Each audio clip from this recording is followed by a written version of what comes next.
Hello, hello, and welcome. Hopefully y'all are having a wonderful day. Today we'll be finishing up the accessibility options for what we want to decide to go forward with as far as applying for the game. Got, of course I have my handy dandy Excel sheet here. Looks like everything's going perfectly fine. Got my, hopefully y'all have some water, you have your little snacks, and we just, and maybe if you're working on your own thing, working on your own projects, just having me in the background, I don't mind. Cats seem to love me for some weird reason, just have me in the background for your cats to stare at. I don't get why. I don't think the dodo helps.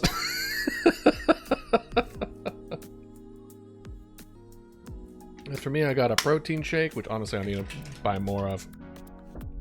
It honestly grew on me. You know, I'm not usually a fan, but I've eventually, after drinking enough, the protein powder taste kind of went away, you know? But wasn't great. It wasn't great the first time, but I think it's also because I haven't mixed it with milk instead of water. That's what really helped it. But yeah. Had a very beautiful day outside. Hopefully it is for you as well.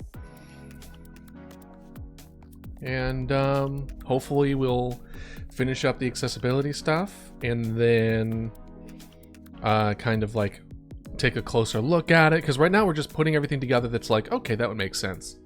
And then we need to find the place to apply those accessibility settings. So for example, in this case, it's like, if we wanted to add aiming and targeting at objects and make it kind of like a auto aim kind of situation, or aim assist. What is the word I'm looking for? It's close to that word.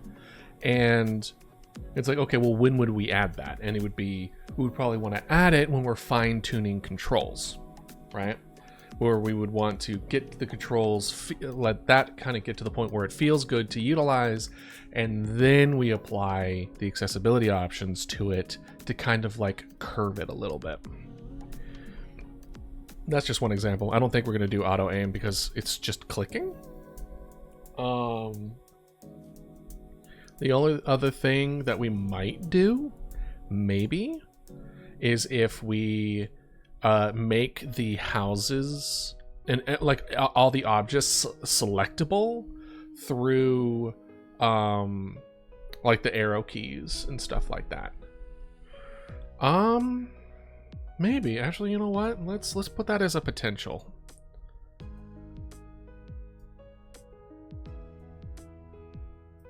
I also have a couple notes here from last time. Let's tackle one thing at a time. I feel like I'm playing Planet Crafter. I keep getting pulled in different directions here. The potential for selecting locations by certain buttons, or having them selectable through like what's the word I'm looking for? What's a good term for scrolling, but instead you're just hitting like the arrow keys. You know what I mean? Where you're like, don't feel like you don't have access to your mouse, or you know it's not working. So then you like select it, go tab, and then you just select it through the arrow keys and stuff like that, right? Have them selectable through alternative means. There. So a couple of the other questions, the things that I have put here is, how do we want the player to know about how to approach the imposters? And if the player is expected to find out by making mistakes, how do we relay that to prevent frustration? Think about how to relay the information without sending 2 police cars. Gotcha.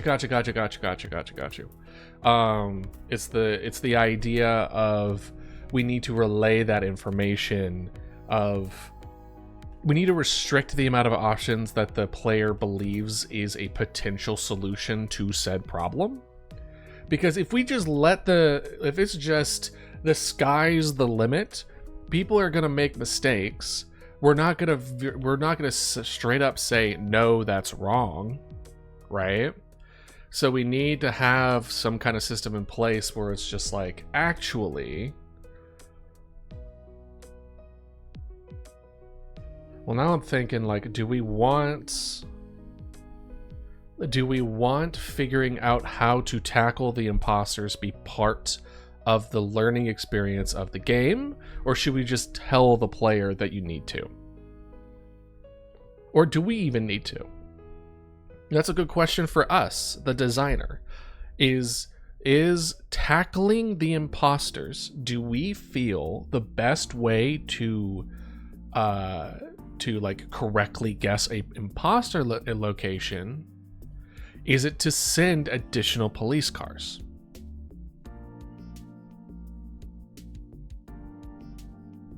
Right?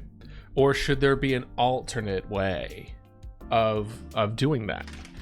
Granted, what I will say to that is that isn't something that we have to tackle. I would say until after we've made one, I think the interactions of the game. Two, we've kind of refined the flow of spread. And then after that is when we're like, okay, how do we want the player to interact? Or not interact. How do we want the player to decide? Like, when we get into resource management, I think is when we tackle it. Because I think resource management is in not necessarily the imposter spread, but it is in the reaction to the imposter spread. Because you don't have resources, like, it took a long time for me to come to this conclusion, but tools are only created in response to problems. Meaning that unless you have the problem, you don't have the correct focus to make said tool to tackle said problem. In the resource management are materials utilized for a solution to a problem. Because let's say for example, let's say we have 100 police cars, but no crime. Why do we have 100 police cars?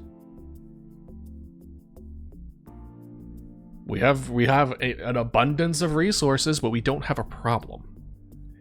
We don't have a determination of what it is used for. Granted, people are pretty good at that point, being like, "Hey, we have 100 police cars, so let's do something with that." And then people will think of 1,000,007 different ways to utilize 100 police cars. They will create problems, or they will find problems, and they will they'll just kind of try to shove a police car shaped hole into the police car into a square hole. You know what I mean? Everything goes into the square hole. Yeah, no. So we want the problem to be refined first, and then we have the resources to respond accordingly to that to help slow down and prevent the spread. I think is the proper way of doing about it. So it's when when we get to the point where it's like, okay, this is what the game wants to do. How do we give the player the power to utilize their resources to slow it down as best as possible? So we've gotten the spread down. Now we need to determine the rate. Now we need to determine, like, okay, how does it feel? How does it look? It's very much instinctual. And honestly, that's the part of the gameplay that needs the most, like, amount of feedback.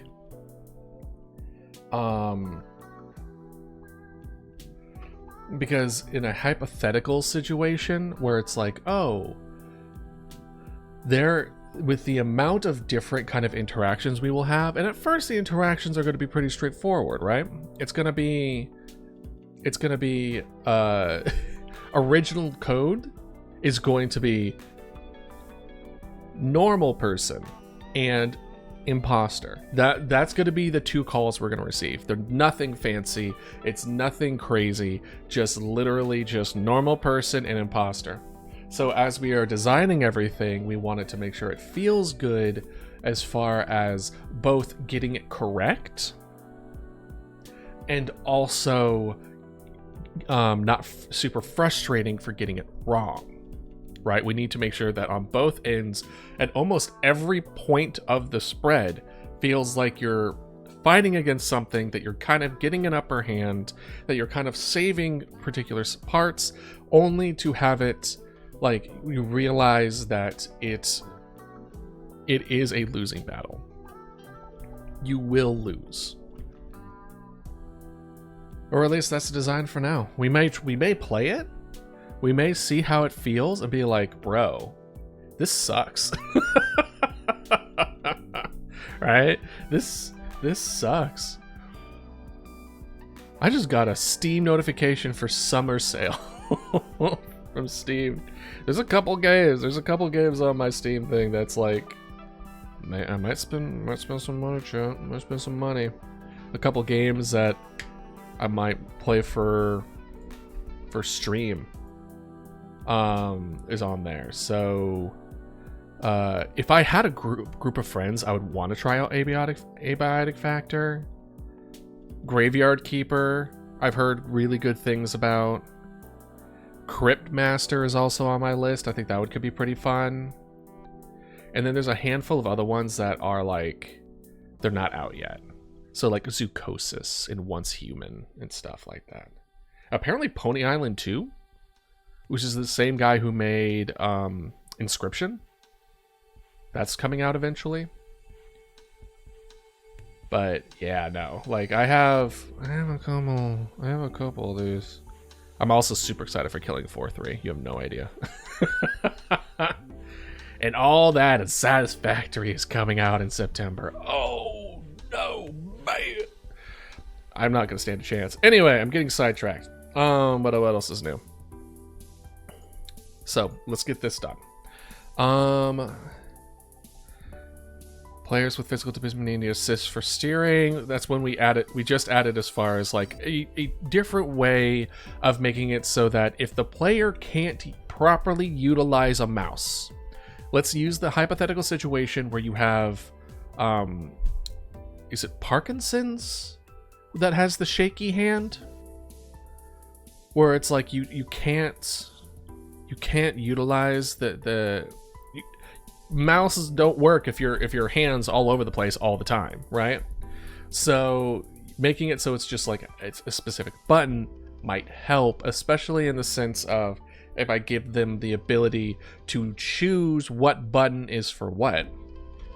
So actually, hold on. Let me open Godot real quick. Oh, okay, I'm back. Okay, so I guess I won't open Godot. It crashed OBS. It completely crashed OBS to open Godot. All right. I was gonna see how many different objects there are, right? But never mind, because I was gonna see if we were going to apply to everything being a different thing. Actually, hold on. If we go to our map brainstorm, we have 13 houses.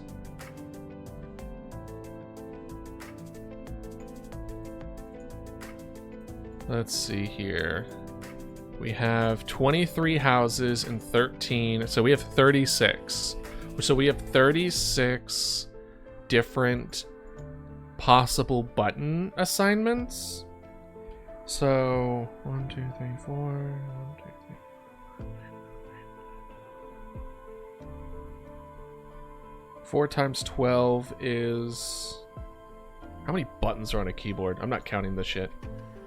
How many buttons are on a keyboard? 101. So we could assign it. We could assign it. Granted, they might have their own custom thing. We can keep an eye on it. Right? Anyway, so assigning the buttons so that they don't have to utilize a mouse, where it makes it more difficult to click on whatever house that you want to do. Or we just don't add the option to click a house. We'll just say we'll respond to a call accordingly. We don't click on the house. You respond to a call. And then, and then there's no clicking. Then you're good to go. Play alongside. Players cannot progress through challenges presented by the game without assistance from another player. Players with physical disabilities may need another player to control some aspects of the game, possibly on a different controller. Players with cognitive disabilities may need another player to help solve problem-solving challenges in the game. Players may prefer to play with another person, sharing some of the challenges in the game. I don't think we need that. I think the natural occurrence of having someone else play is there, because there's a lot of that aspect of talking and communicating with people that allows you to make a decision through that, and then like the person like responds accordingly. Like, I don't think you need to have 2 people in this situation. House rules. Players cannot progress through challenges presented by the game without assistance from the game itself. Oh, this is assists.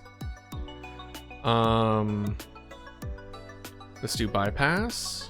Oh yeah, we've done bypass before. Moderation in all things. Have we hit the wall?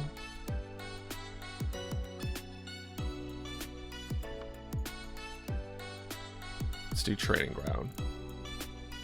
Players cannot gain the skills to succeed in a game through the usual means of training used by the game. Okay. Players with physical disabilities may need to practice skills to trial new control configurations. Got you. So kind of like practice area where you kind of get a feel of the controls and stuff like that. I don't think that's necessary in this case. Because if we design the training grounds correctly, they're not going to be able to move forward unless they understand.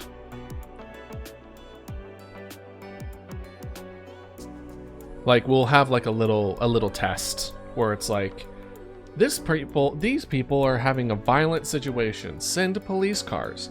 These people are getting hurt. Send ambulance. These people, it's difficult to get to. Send fire trucks. And then you'll have like, let's see here, for 3 options, assuming that there's only going to be 3, right? You have the 3 by themselves that they show. And then what you'll do is that you'll have 3, is it 3 exclamation mark?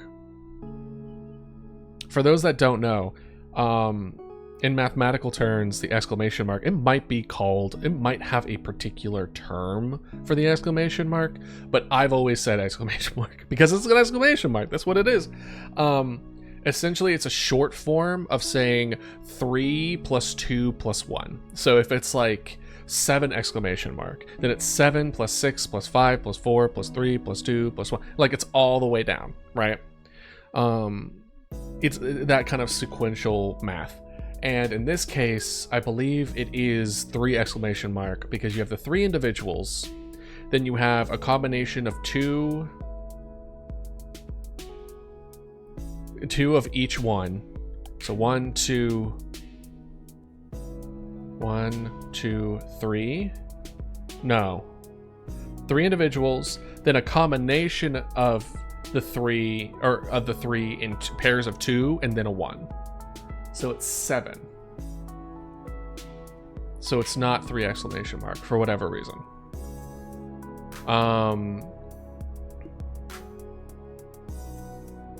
It might be, oh, I think it probably is. I think in the exclamation mark, you don't combine all of the things come together. So I'm adding a bit. I don't know. Bro, I don't know. It's been way too long since I've been in math. Anyway, I believe 7. I believe you would then be tested with 7 different things in which the game doesn't tell you what you need to do or what to send, but is to test if you understand. So you will have a... I'll add this to the accessibility thing where now it is, we're talking about the tutorial. Have it not be able to be progressed unless completely, here, how about this? We'll do this. Because right now you're not seeing, y'all ain't seeing jack all.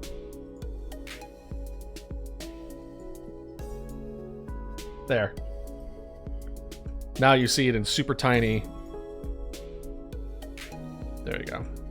This is the notes that I've been taking, by the way, where it's like ability to change resolution, I'll be able to pause, like all that other kind of stuff. And I've been putting down here because in my brain that makes sense of like these are just notes for me to have. And in fact, let's go ahead and do a tutorial.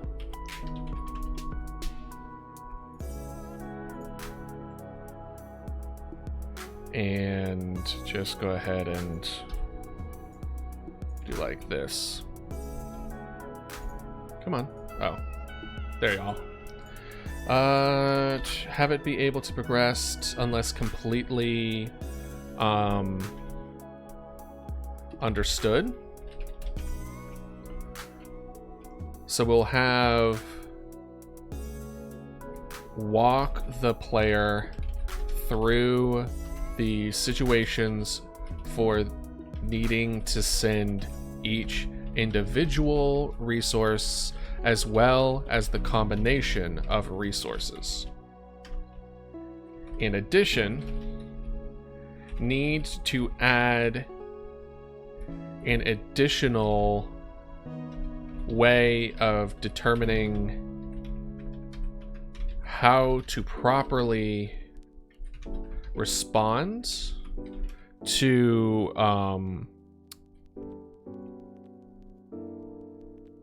how to properly respond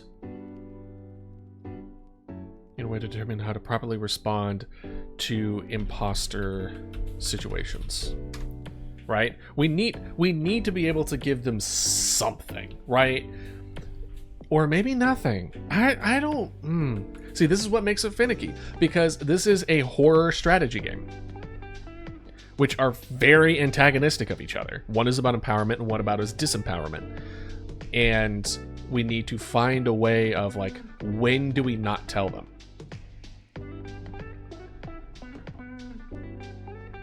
Obviously, we don't tell them when things are imposters or not, off the rip. Right?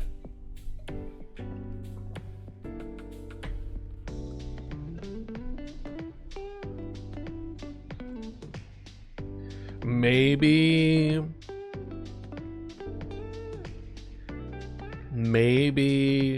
with the idea of potentially, where in the tutorial it is in especially dangerous situations, it is beneficial to send additional police cars. So it will get, like, maybe in the hypothetical, it will do all the combinations, and then it will also add, like, double up. Right? Double up.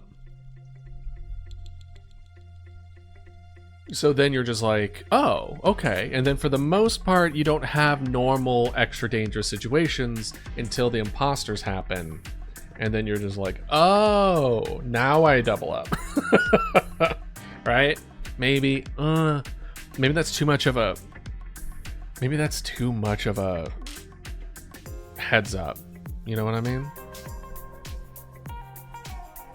Is it just me, or is the chill music extra loud? Let me turn it down a little bit. No?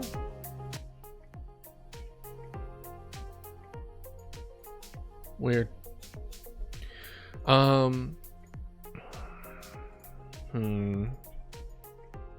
Well, let's think it through, right? So the first one, so it would be police, which is, so we'll do vehicle, resource. I don't know how to spell resource, apparently. There it is. Resource and reason. So police for violent, potentially violent situations. Then you have ambulance. Oh.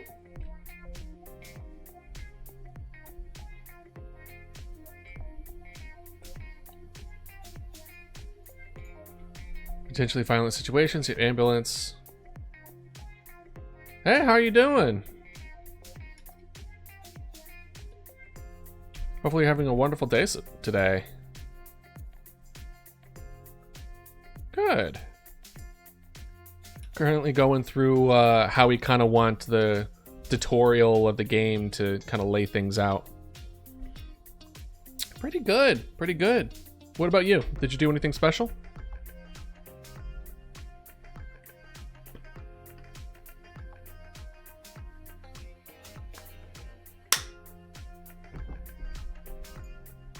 Let's see for the ambulance. Oh! What'd you do? The ambulance, we would do potentially wounded people? Can I tell me? I mean, sure. Up to you.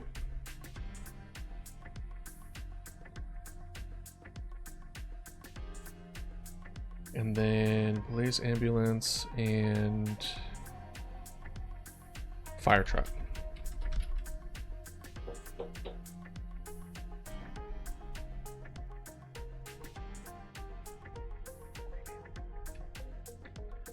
Fire truck, potentially.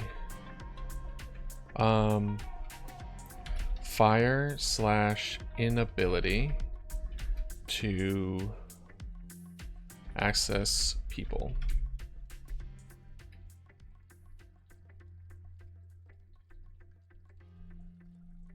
Let's see here.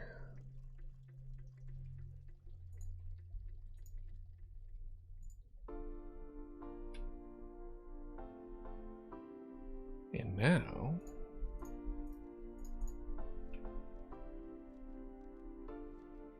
fire truck ability to access people, but then you have to decide of like, okay, we need to combine them. Police plus, let's do police is P. We'll do like resource short form. Police is P, ambulance is A, and fire truck. What is this? A license plate? Truck. And F. So we do P, A, F. Then PA is a fight. Then PF is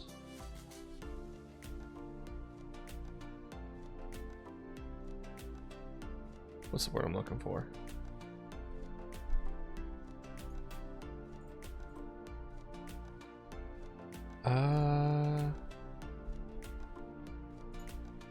I think because it's like it's a fire that's also potentially violent. Arson? And then AF. No, access to people would be potentially. So this is like building collapse for wounded people and not being able to access them. Building collapse slash fire.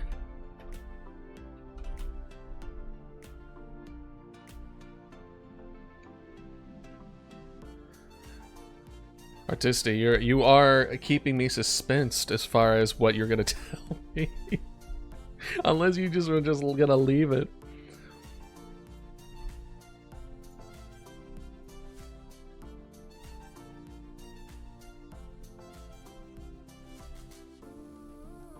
But that is fine. If you want to leave me in suspense. Let's see. And then for PAF, it is a potentially violent situation with wounded people and fire trucks are involved. A riot?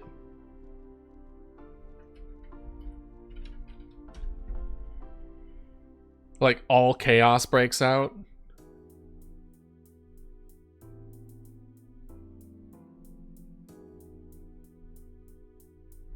Yeah.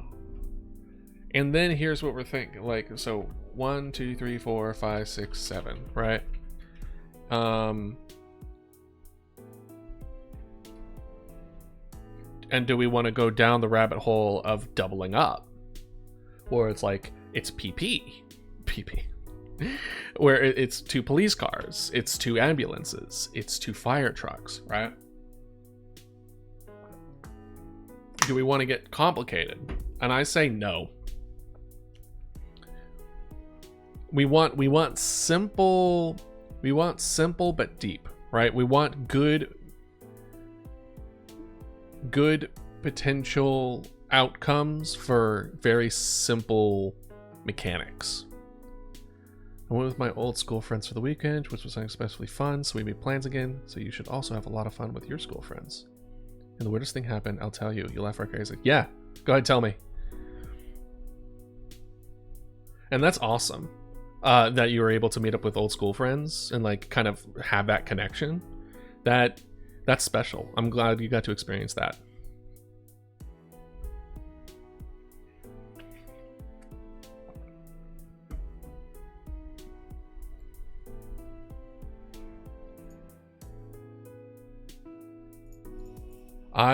As far as like, I'm trying to remember, I don't really stay in contact with any of my old school friends, really. Now that I think about it, I've moved around a lot, so it's like, it was very hard to keep into contact with depending on which school I'm talking about. And in college, I wasn't nearly as social as I should have been. No, wait, I did actually meet up with one of them, a couple of them, a few months ago, now that I think about it. And it was nice seeing them. You're right.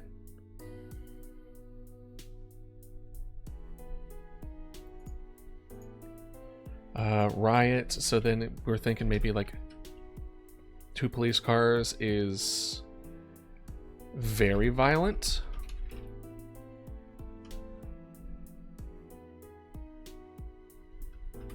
And then a double ambulance would be Death's Door. And 2 fire trucks would be large fire / many people.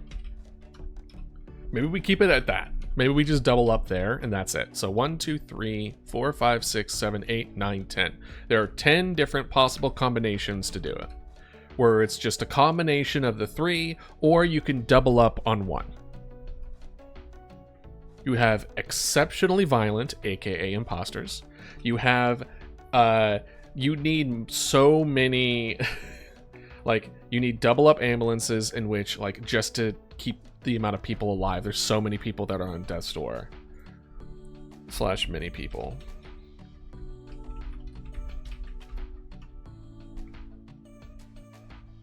Maybe there should be kind of like this. I think there's a secondary reason of you double up when there's a lot of people involved, which kind of gives another reason why you want to defend those areas, right? The big locations with like a lot of people in it, is that you have to put more resources to defend those areas if you want to be able to. And then you don't have to worry as much as far as variation. It's where it's just like, it's only these. A part of me wants to just leave it as 3 and then let the players kind of find this out. So this is definitely good to go. We like this. But this, I'm not 100% sure on. I'm really not.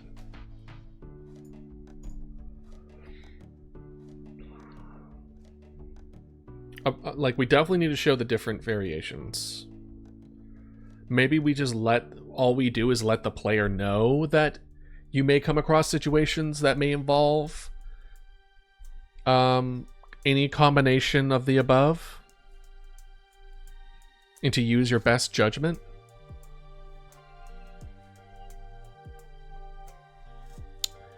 Because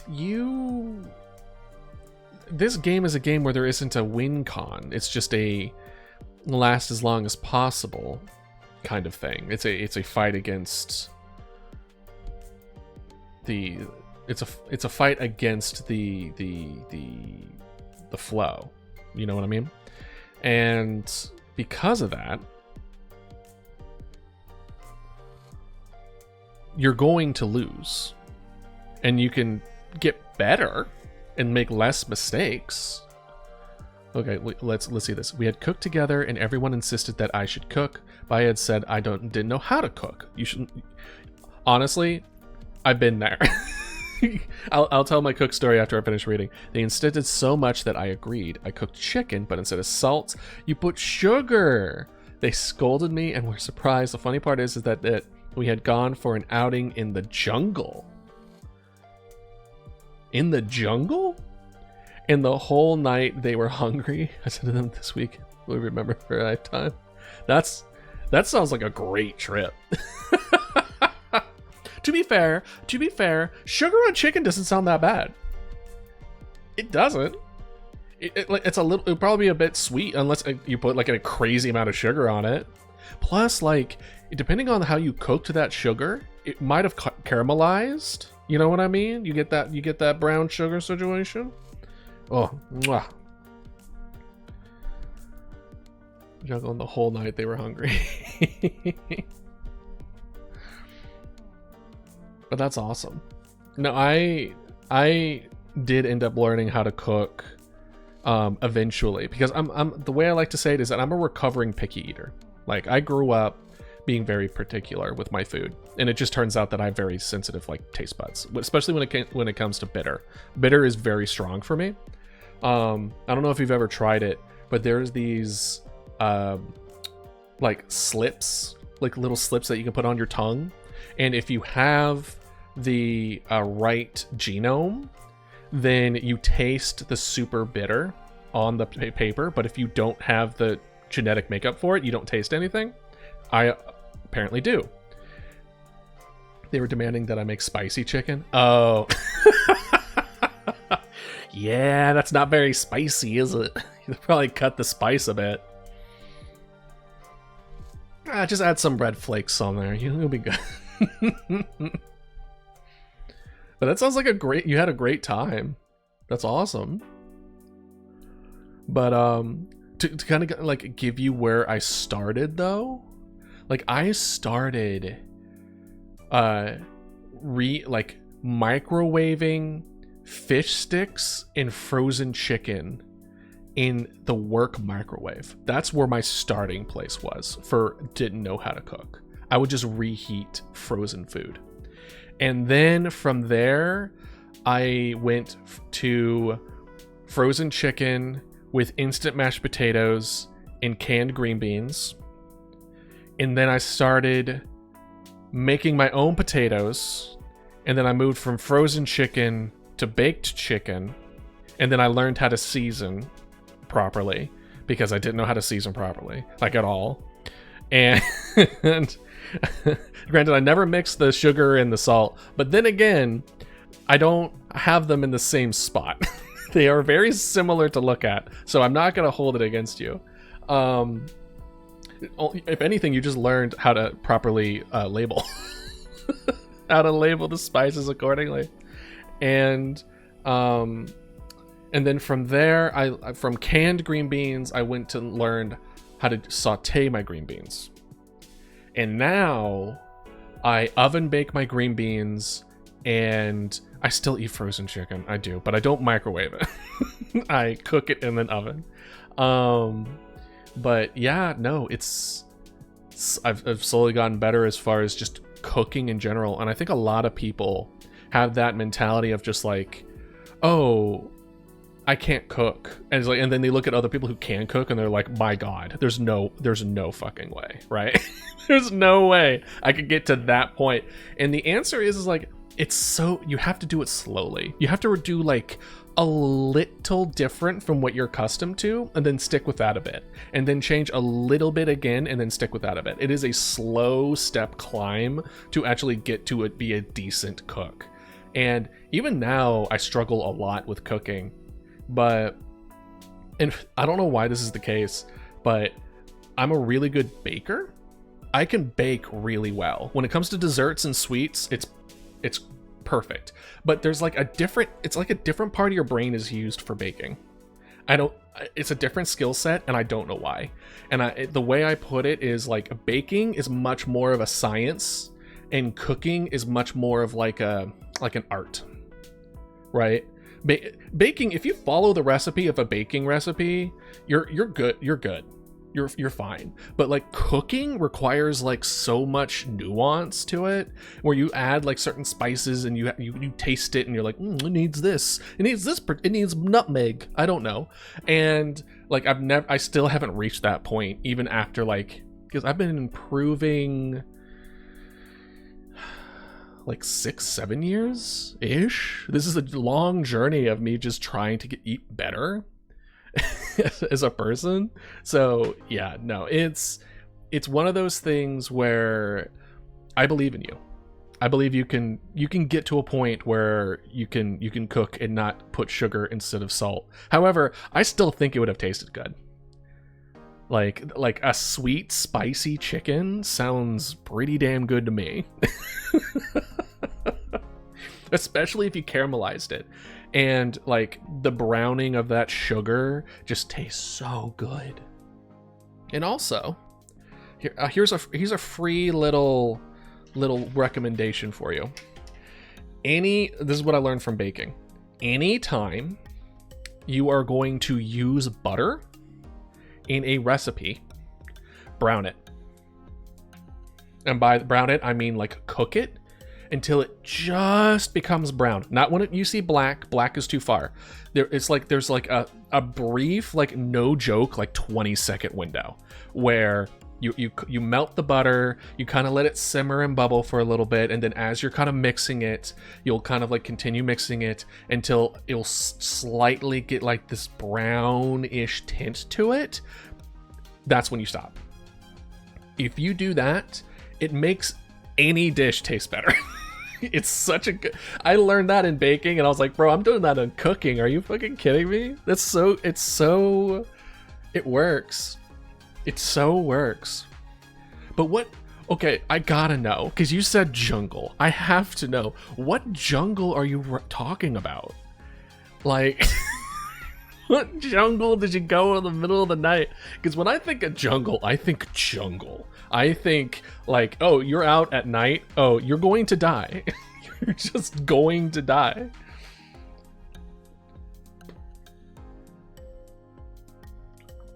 While you telling me that, I got completely sidetracked. Not that it matters.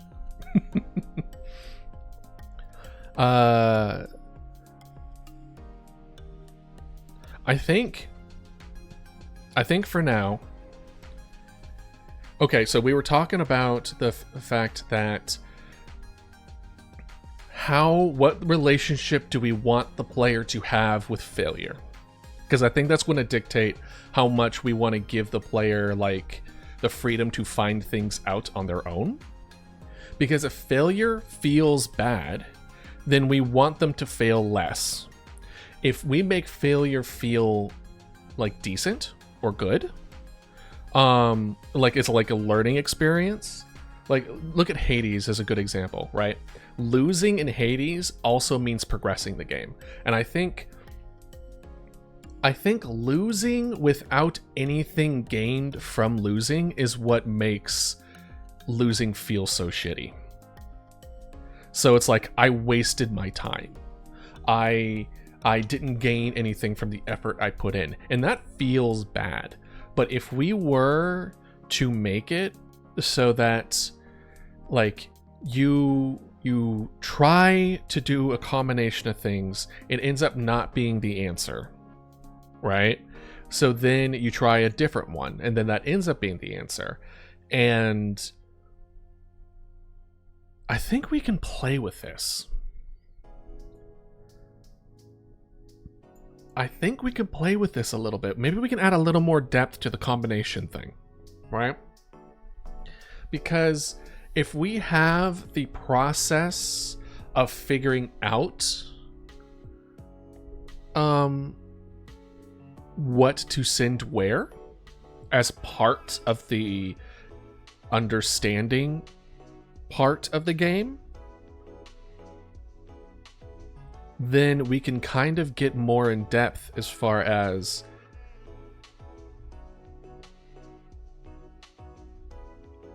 how we want to approach the response to the imposters. Because again, before it was I just send 2 police cars, and that was just my knee-jerk gut. Let's just do it that way. It was not anything based on data. It wasn't based on feeling.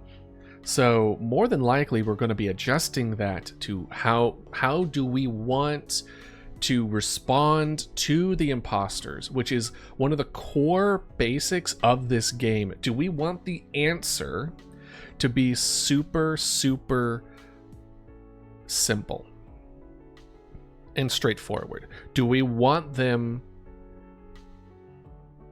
to be like, oh, this is an imposter, I'm gonna do the classic respond imposter protocol, which is 2 police cars, and then just be well on my way. But we also don't want to demand so much of our player that we kind of go beyond the line of like mental bandwidth. You know what I mean? You know when sometimes a game demands too much of your brain?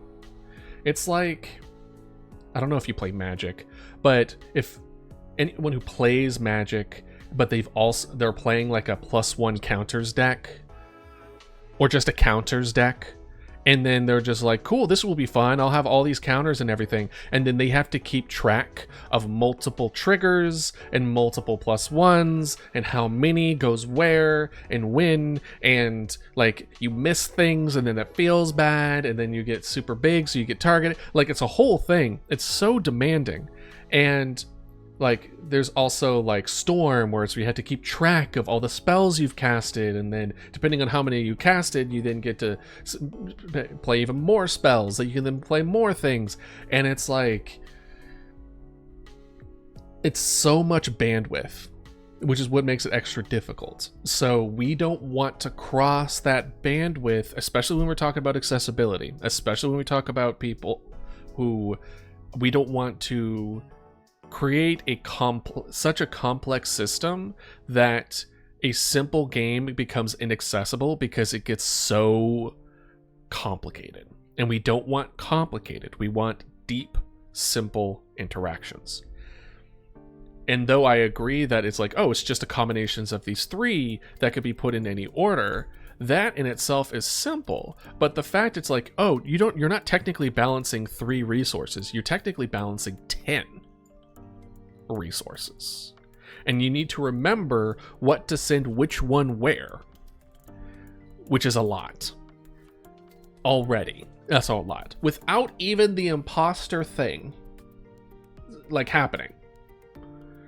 knowing where to send where for 10 different possible situations is asking for a lot. And I believe the mental bandwidth is 7?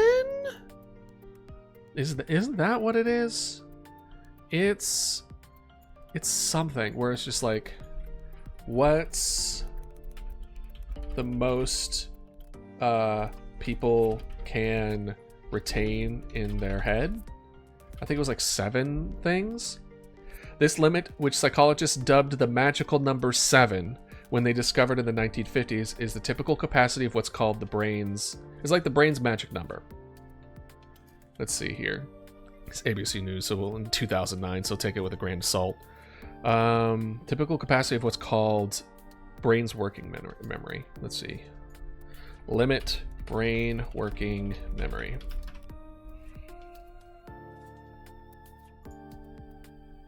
Let's see here. This is a 2010. Anything more recent? Limits of working memory 2022.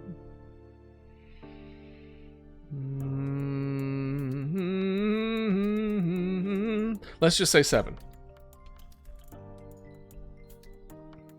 Or actually, we're looking at working memory here. We're diving into working memory. We don't want to cross this threshold. We need to keep this in mind, but we also need to keep in mind that 7 is just an average. Some people could probably hold like 10, and then others can only hold like 4, right?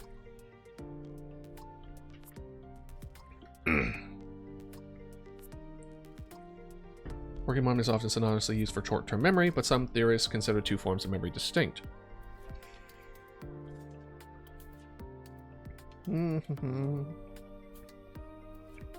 Multi-component model. That's a lot of stuff that I don't remember. Working memory is part of a long-term memory. Retrieval process. Blah, blah, blah. Capacity. Here we go. Working memory is widely acknowledged as having a limited capacity. Magic number 7. Miller claimed that the information processing capacity of young adults is around 11 elements, referred to chunks, regardless of whether the elements are digits, letters, words, or other units. Later research revealed the number depends on the category of chunks used. Span may be around 7 for digits, 6 for letters, 5 for words, and even on features of chunks within a category. For example, attention span is lower for longer words than short words. Interesting.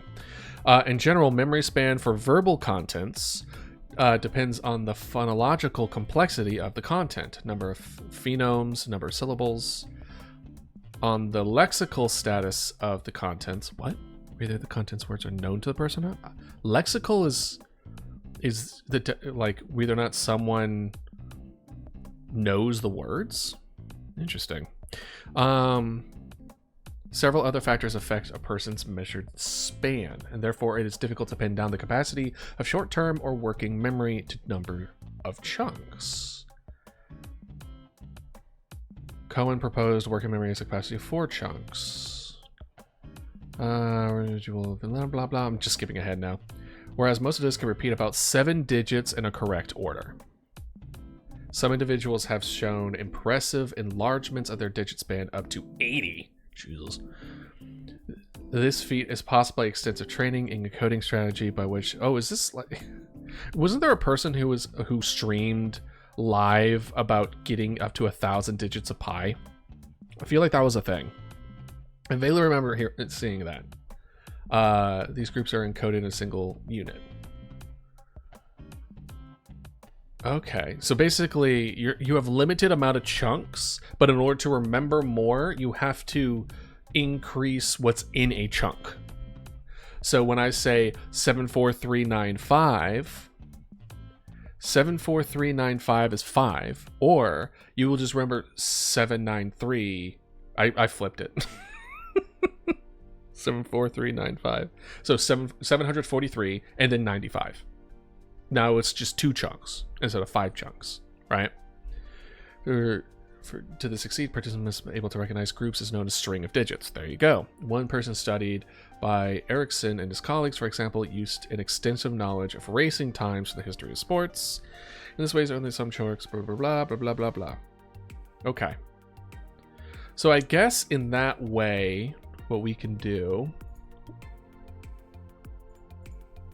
What's going on? Oh, there you go. I did the wrong one. Technically, I have 3 chunks in this case, right? You have police cars, ambulances, and fire trucks, and the chunks that involve each of them. So in that case, each chunk will have, like for police cars, there's 1, 2, 3, 4, 5. And then for ambulances, it's 1, 2, 3, 4, 5. So there's five potential things in each chunk, and there's 3 chunks. And then on top of that is the deciding whether or not something is an imposter.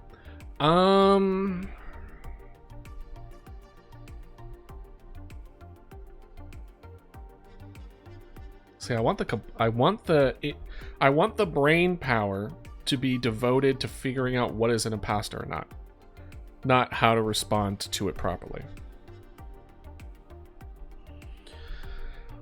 So let's kind of think it through. Let's think this through. Are there situations in which, in an imposter situation, would you want to send an ambulance and or fire trucks?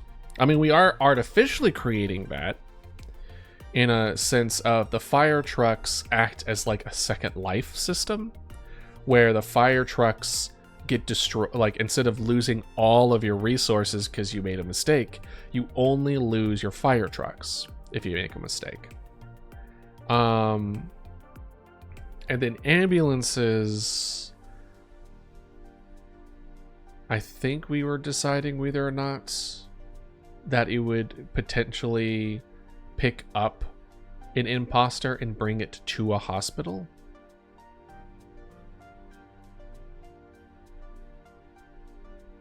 But that gives the impression that these things look like humans. And I don't want to give the impressions that they look like anything. I want the player to make their own assumptions on what these things look like. So,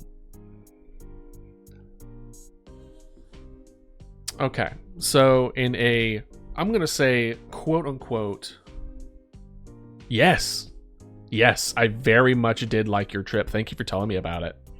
You got me on a whole tirade about talking about cooking. That's awesome. What jungle did you go into? I was very curious about that. Because of course, I appreciate the story. I love a good story. And I'm glad you had such a good time too. It sounded like it was a blast.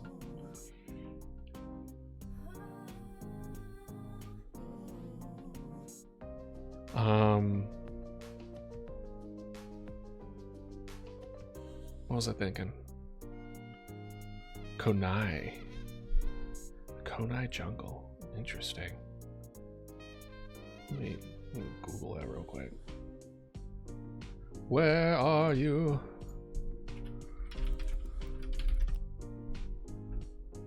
Oh.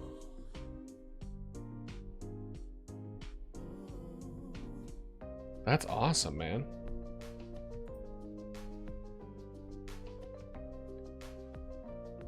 Yeah, that looks like it would be a lot of fun. Well, that's great. And let's see. Okay.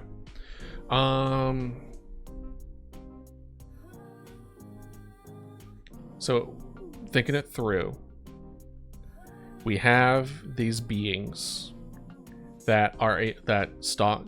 This is just like a paradise. It looked beautiful. It looks beautiful. For real. I'm not gonna say it doesn't look real because that'd be inaccurate, but it looks like a dream. A dream. It looks like a dream. It looked amazing from the images that I saw.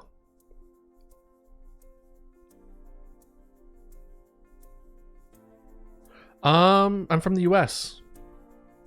I'm on the East Coast. Yourself? I'm assuming near the jungle of Kunai, but you might have made a trip, for all I know.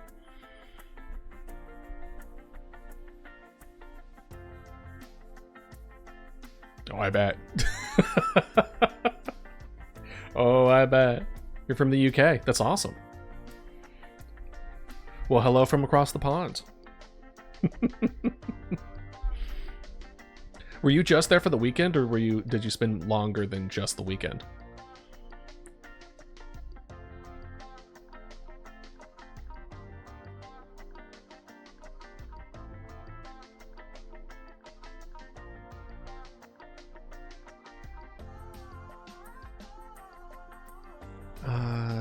What was I gonna say?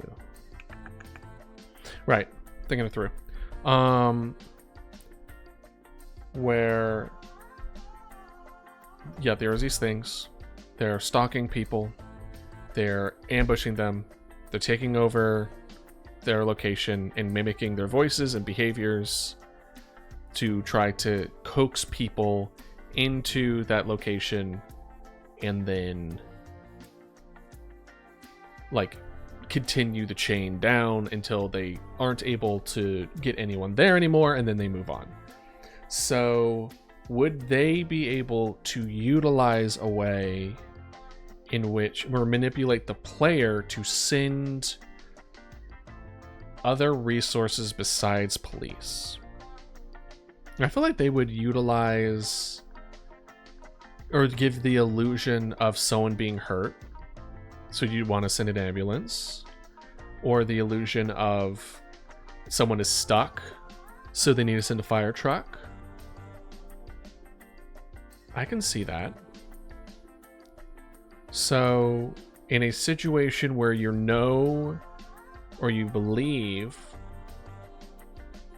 that they are an imposter,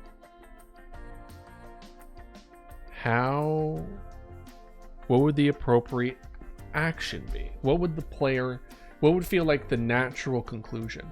Software and game development. How much time did it take you to learn this? And does your stream feel like you have a lot of knowledge about it? I mean, this is pretty much my first game. That I've been making this for a few months now. We are kind of at a point where we have a lot of the code done. We have kind of the background done, and we're trying to get down the intricacies for accessibility, since we're currently coding for like the interactions in the game, because for the most part it's going to be like a point, not really a point and click, but it's not going to be like a over the shoulder FPS, right? And it's going to be a kind of like a strategy horror game, and I'm really excited about it. So a lot of it is just kind of like self-taught and seeing examples that are online, Googling what I don't know, and just learning as we go, and then just pulling from y'all from chat to kind of get kind of like feedback as well as ideas as well. And it's been fun. It's been pretty good. But like I've tried making games before. Oh, thank you. Honestly, you're a joy to talk to as well. I stream 2 to 6 Eastern every day except Wednesday and Saturday, and I do Monday, Thursdays we do game dev, and then Tuesday, Fridays we play games. We just hang out, we just chill. So you are more than welcome to hop in whenever. I very much enjoy talking with you as well.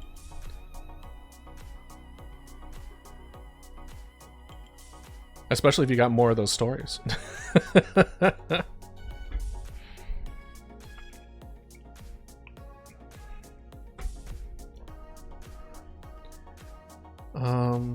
Let's see. So they can utilize things where you pretty much have to send any of the resources that you send them. So we've kind of reconfirmed that makes sense. Now, Would there be something that we're not considering?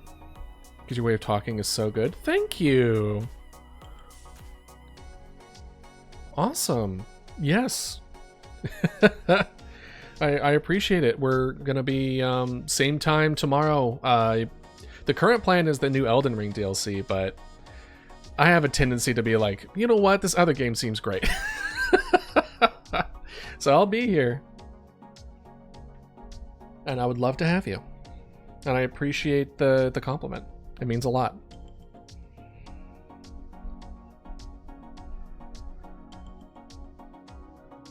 But,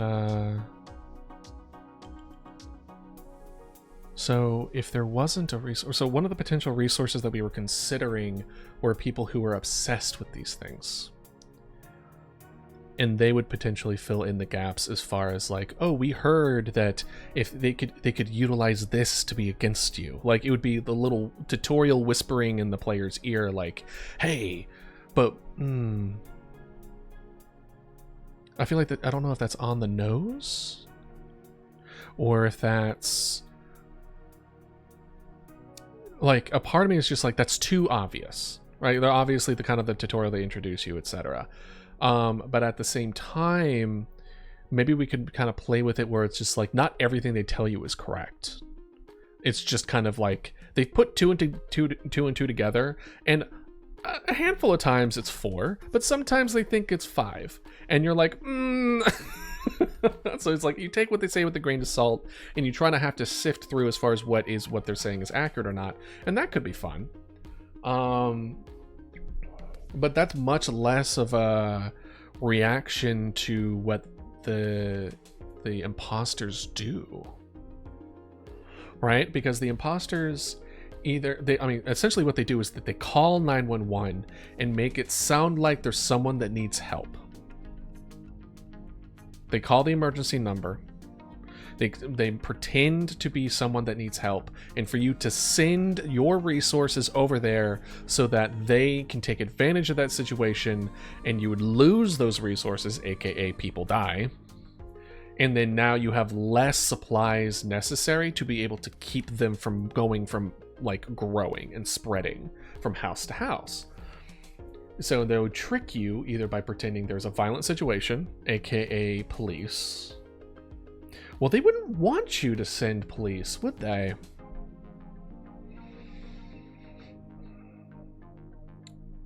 Because as far as they're concerned, they don't want humans with guns, do they? They don't want people armed and ready to go. The last thing that they will say to you, the player, is, hey, this is like, this is a really extreme situation. Send in the SWAT team, right? And they're like, no. They're not gonna do that. Because they don't want you to send the SWAT team. They want your guard down. So they want you to send the ambulance. They want you to send the fire trucks. They don't want you to send the policemen. They don't want you to send anyone who's armed and prepared to be on edge. But that's not always the calls that you're going to get. You're going to get calls where they try to trick you.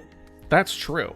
But I believe in the main calls that we want the player to have are calls that make it so that the player can prevent the spread, at least temporarily. In which, in those cases, you do want it. Oh, thank you. I appreciate that. Well, welcome. And thanks for the follow. Love to have you. Kick up and relax.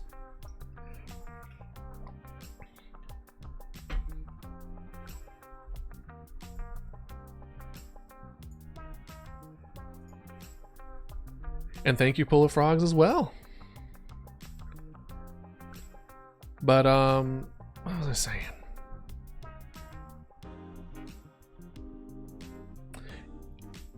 And So you want to, so it's kind of like there's a separation here, right? There's a separation between what you want to send and what they want you to send. You, the player, want to send the policemen to prevent the spread, and then the imposters don't want you to send policemen because that would prevent the spread. So I guess a hint. What can we do with that information? I have no idea. It's like we followed the logic. Now what? Which means that if it's them pretending, they're gonna downplay it. They're gonna pretend that everything's okay. It means situations that call for escalation are often not imposters, while things that call for de-escalation or like a sudden shift in de-escalation, you know what I mean? I'll tell my friends to watch your stream once because they'll enjoy it so much they'll follow you too. Oh, thank you. I appreciate that. You don't have to do that, but you know what? I appreciate it nonetheless. Hopefully they enjoy my stuff as much as you do. And,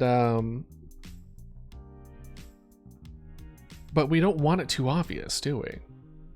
Because if it's like, oh, it's a de-escalating, so we need to create kind of red herrings or like situations that play on that, because we don't want to make it obvious. This is where the dance between the horror and the strategy come in, right? Because strategy is about giving you the information so you can make the right decision. Horror is playing on your expectations and turning it on its head. So we want to give you the impression that this is how things are going, but don't blindly believe your assumptions. So if we don't want you to believe that, where it's like, oh, it's not always about downplaying, then we need to create situations in which downplaying or de-escalating a situation is actually a sign of things going bad. And I think this actually kind of plays into, there was someone who mentioned this in one of my earlier streams that I thought was a really good idea, which was, what if neighbors hate each other in such a way that they can manipulate that to kind of get revenge on things? Like the classic my neighbor sleeping with my wife situation. Where it's just like he just found out that his wife was sleeping with the neighbor, and then suddenly all these things go down. You see the guy that was sleeping with your wife like straight up get killed or being attacked by these things, these monsters. You would 100% be like, yeah, no, he's fine. Don't send anybody. He's fine. You're good. As you just sit there just drinking your coffee and just being like, yes. This is what you get, you bastard.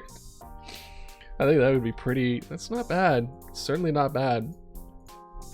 So we could have situations like that where we can play with the narrative a bit, right?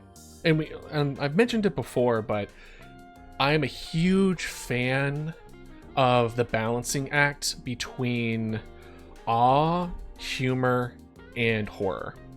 I think they play really well as you kind of alternate between them. And I think most horror, I wouldn't say most, but a good amount of good horror know that you can't just keep it horror 100%. You acclimate too quickly. Humans are so good at acclimating to really shitty things. To better or worse. And it's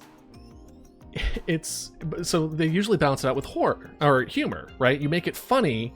The funny kind of resets you kind of like recalibrate a bit, you know? You kind of like, oh, okay, you know, I can unclench my fists a bit, right? And then you get hit again. But I think the downplay of awe, I love awe. And what I mean by awe is, and I'm spelling it A-W-E, by the way, in case it's not coming through, is like seeing a beautiful sunset, or or seeing just a gorgeous jungle, like where you kind of like taken aback at the beauty of it, and you just kind of stop thinking. You know what I mean? You're just kind of there, and it kind of centers it. And for me personally, I think the relationship between awe and horror is so much better than humor and horror, where you go from this moment. And I think there was a game that hopefully one day I'll be able to make, called As Above So Below, name pending of course, and it was very much inspired by Dead Space, and because that was essentially like the one that I really connected to, and like spiritually, which is, I don't know, is a good thing or a bad thing, I'm not sure, but it very much spoke to me. And there's a scene in the beginning where you kind of fix the elevator that you kind of wake up in it, and then as the elevator is going down, you look outside and you realize that you're outside within the rings of Saturn, and you see all the rocks floating, and you see the sun beaming light down and like on the atmosphere of Saturn, and it's just breathtaking, just beautiful. And like it kind of like takes your breath away, and then as you finally get to inside the ship, there will be a brief moment, just a little bit, like not even like 2 or 3 frames, where you see something growing on the outside of the ship, and then it plunges into darkness, and you hear the brakes of the elevator screeching as you slowly reach to your destination. And you have that moment of like, there is that beautiful stillness. Just suddenly you're just like, oh shit. Like it goes straight to horror. And I that feeling, that from that elation to that depth, it's the acceleration, right? It's the velocity. It's the difference between those 2 points. The greater the difference, in my opinion, this may be because of a very naive opinion, because I'm not as experienced, but the bigger the difference between those 2 points, the better the feeling, like the more emotional response you get from it. I don't know how we're gonna get awe from this game. Like at all, but having humor is like, hey, when you watch your stream, you got it so well, and your stream serves an educational purpose. I think, thank you. I understand that you want to portray a genuinely model, which will be more attractive and make people admire you, because a good streamer like you aims to create content that you love and learn from. And stream is exactly like that, but I'm just suggesting that if your chat is with it, your stream will be more okay. Yeah, I've honestly I've been planning on updating this model as well. I very much appreciate the suggestion. But what was I saying? So I think what I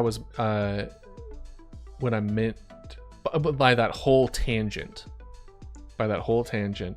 was the idea that the calls that come in aren't all going to be horror, and the narrative behind everything isn't going to be so simple. The complexity of the game, narrative can be complex. I think that is allowable and is often entertaining. Look at Game of Thrones. Complex narrative, I think, adds like depth to it. Like, it's weird. Making it too complex loses people. But I think it's a lot, when it comes to mechanics, should be simple. But narrative, lore, and stuff like that, that can be a lot more in depth, and you can add a little bit more complexity, at least in the sense of relationships between people, because the relationships between people are complex. If anyone has any kind of relationship with any other person,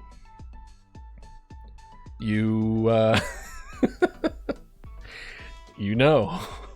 relationships between people, not even just romantic, just any kind of relationship that you have with any person, solemnly are they simple? Sure, go ahead. And I actually have my Discord down in the socials. shoot me a message. Go ahead and send it over to me. I'd love to see it. I am trying my best to, work on my own style and do better as far as being an artist. Like this model that I have on now was one that I drew up like, gosh, I guess it was 4 months ago. But I've been meaning to try to update it anyway. So I'm going to try to do my best for the most part on like improving myself. But there are going to be moments where like I'm just not up to snuff with what I want. So by all means.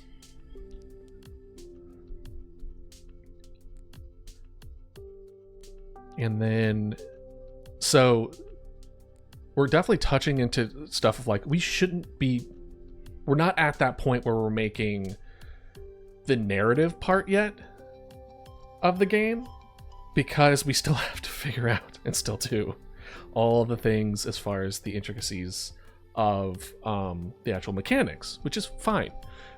So, but we have to consider both at the same time if they want them to feel cohesive. So I'm not as hard on myself for kind of going on a tangent for the narrative, because it's good to think about at this stage. But as far as this goes for the tutorial, honestly, the tutorial is kind of also, we'll put that in the back burner. We're not at the point of that. Let's see.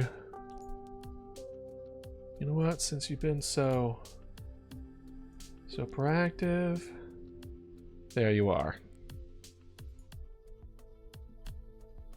Done.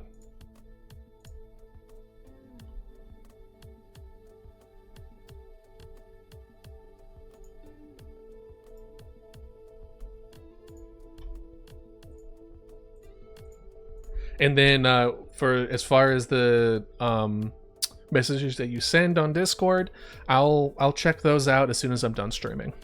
I just don't want that to interrupt what we're doing about here. But by all means, send them away. I'll respond accordingly once I'm done.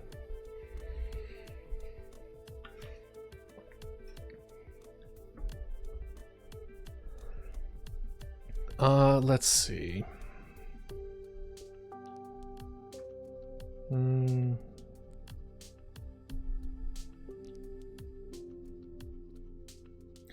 Yeah, we're gonna sit on this for a bit. We're gonna sit on the tutorial stuff for a little bit because we haven't finished making everything yet. Sure. Send whatever kind of model that you feel would be match a good vibe. So let's go ahead and remove the tutorial, and then let's move back to this. Let's see here. Where are you? We want... No. Yes. Okay. Alright, so physical ability, practice skills. We were talking about practicing skills. That's what started all this, is training and whether or not we need it versus etc. So that's what we're doing. Let's see here. Bypass, save early often, training ground. Slow it down. The way that they did this site is a little off, in my opinion. Oh, we switched to challenge design patterns. That's what the orange was. Oh. Play alongside. House rules. What are house rules? Players are unable to choose opponents or teammates to play with who have similar skills and preferences to themselves. Oh, no problem. I'm glad. Listen, I completely understand the you know, you reaching out, and I'm glad to take a look.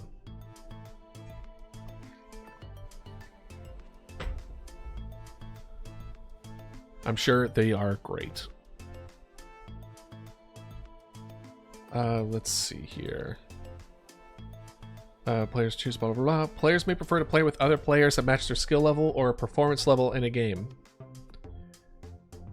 This is an accessibility thing? I think that's just a thing people want, no?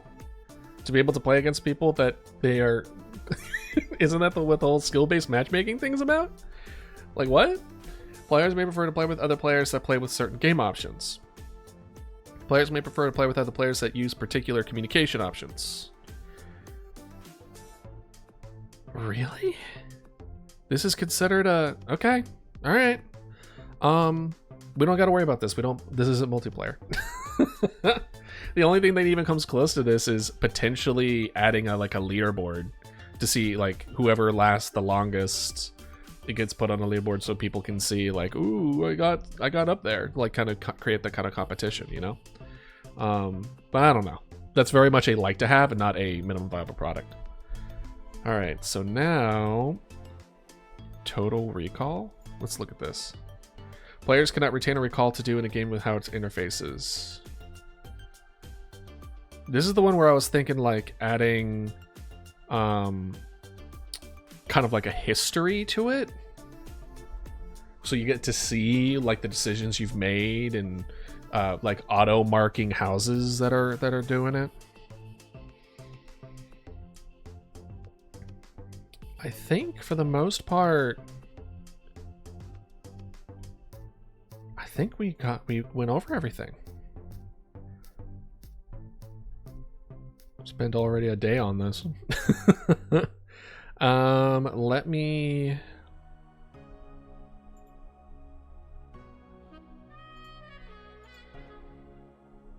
Accessible games. Let's see here. Was it you? It was. Okay. So, Able Games launch Accessible Player Experience, APX, to increase the number of accessibility experts in AAA studios. As part of their new website, Accessible Games, which we already looked, APX focuses on providing an equal play experience without making designers feel restricted, and adding accessibility champions to design teams in large studios. Yeah. But though that pays money. So at least for now, we don't got that kind of spendable income here. Deaf, hard of hearing, visual impairment. Oh, so this is just strategies for academic research. A general criticism of the guidelines is that they tell a developer what to do, but not how or why. An extensive literature survey of existing accessible games identified a game interaction design model that allows for precisely eliciting how a disability impairs the ability to play a game. Based on the interaction design model, 3 unique types of high-level accessibility barriers can be identified. Based on existing accessible games, they spelled accessible wrong in here. Is this how you spell? No, that is how you spell accessible. My brain's just dumb. The following strategies are proposed to make games accessible. Deaf, hard of hearing, or visual impairment. Enhanced stimuli, for example, high contrast color scheme. Font size, colorblind, friendly color scheme. We've already added that to the list. Replace stimuli, for example, subtitles, closed captioning. We're going to add that. Audio cues, sonification, speech synthesis, or haptic cues. Which speech could we potentially use that? Is an artificial production of human speech.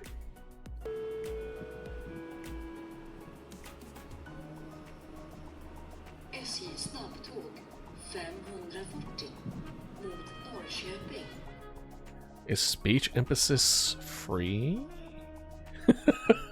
We can play with that. Oh, we might be able to play with that real well. All right, we're keeping this up because, like, again, we're not at that point yet. We still need to figure out all the intricate, like, I'm not going to say it's the boring parts, but it's also the boring parts, which is the idea of like, okay, so the actual process, actual mechanics, what speed do we want it, like the little nitty gritty, the vegetables, right? It's the things that you need to consume and need to work on in order to make the game a full-on game. But man, am I a meat and potatoes kind of guy. I just want to make I just want to make the screenwriting for all the different phone calls that you can get. Oh, it's gonna be good. But when we get to the point where we're actually writing the script for all the things,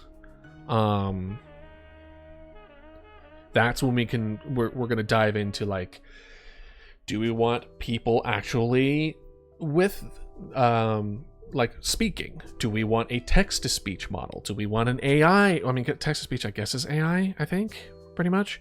Do we want AI speak? Like, do we want, like, how much can we afford versus how much is ethical? Like, and how many different things do we want per thing?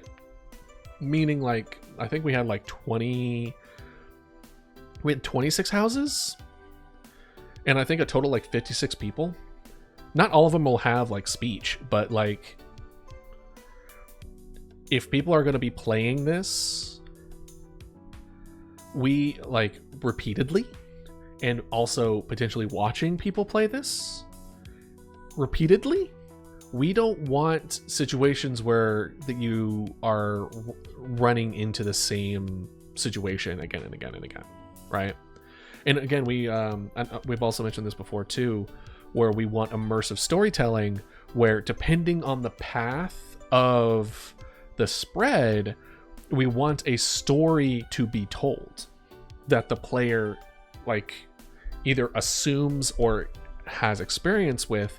So then they're like, oh, I haven't played it this way before because I've usually always like protected this area, but for whatever reason I didn't, and now it's unfolding in a different way. And I think that's really cool. So we have to make it so it's flexible enough without having to try to plan for every single possible scenario, because that's just not feasible. Sonification though. What is sonification? Is that where like you just vibrate? Is the use of non-speech audio to convey information or perceptualize data?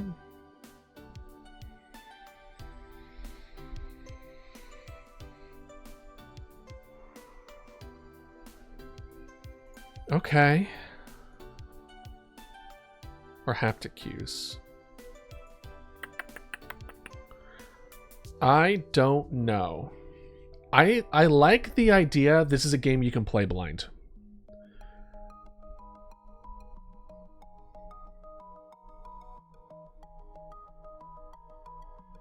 I like the idea of that. Because it's not terribly visually stimulating. Right? But I would say no audio. Deaf probably wouldn't go very well. Because I want the music to vary as time goes on. There's the phone calls that come through. It's just not as impactful. Like do I want to just completely shut those people out? No, of course not. But I don't think I'm to be able to recreate the experience visually. Well, maybe we could. I mean, certainly doing both would make sense. It's just it would be less effective because they play with each other so well. Let's add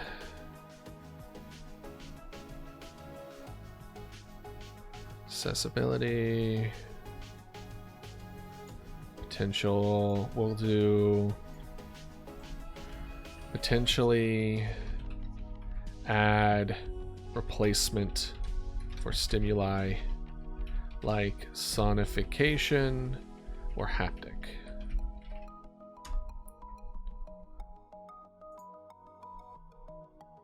Audio cues was already going to be a thing though, so that's just support. Motor impairments, replace input, reduce input. Yep. Cognitive impairment, reduce stimuli. We did add that. Time constraints, reduce input, remove automate inputs. Advocacy in two ways, certainly. First, the simple awareness. The more discussion on the topic aids in justifying the need to address these challenges in the breadth of game culture. Totally. Several media outlets and game development production participate in global access. What is Accessibility Awareness Day? What day is that? May 16? Oh. Whoops. Oh, I missed that. Whoopsies. Should have done this on that day. That would have been smart. Presenting Stevie Wonder, presenting 2000 spoken about game accessibility. This is just like the history of it. Launched Can I Play That? A games accessibility resource. Hold up. Is an American video game journalism website founded in 2018, a self-built game accessibility resource for both players and development. Specializes in providing accessibility reviews, features, and news coverage on accessibility in games. It's founded by Susan Banks and Courtney Craven for 5 years prior. Okay. Started in response to lack of deaf accessibility in games such as Destiny. That's actually unfortunate. Let's do... I mean, yeah, the captions were always kind of meh in that game, so I could see why. That game could 100% be played deaf. Not in the sense of, like, you could do it without anything added. I mean, like, I can definitely see implementation of ways that would make that game, like, able to be played deaf. Like, I don't see a whole lot of stretching involved. Like, just better captions more than anything else. And maybe like text to speech as far as converting other people in chat talking. And also, like, on PC, especially Destiny 2, like, a lot of people just type.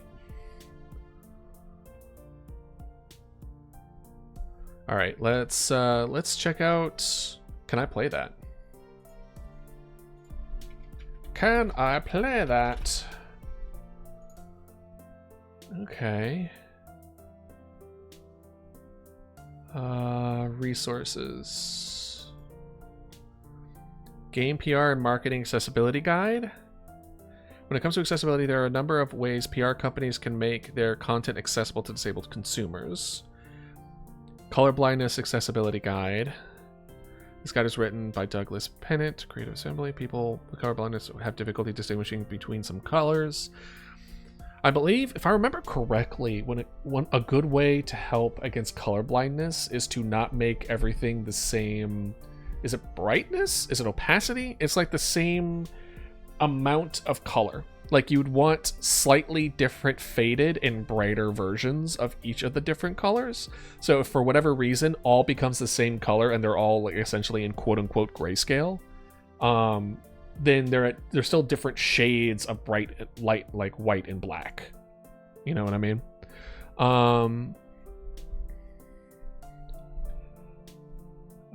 We don't want marketing, motor, physical, deaf, hard of hearing accessibility. Let's look at you. Subtitles. If you're making a game that has dialogue, chances are you have a subtitle system. Those subtitles should be a clear, easy to read font, sans serif, not in all caps. Sans serif? Sans serif. Sans serif. Oh. Sans serif. One that does not have extending features called serif at the end of strokes.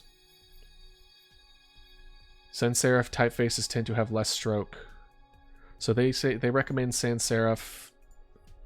Is that like the official subtitle font? Is there an official subtitle font? Arial is the most widespread font and is recommended by the best lettering. It's official subtitle font for Google. Roboto. Times New Roman. I'm getting a lot of different answers.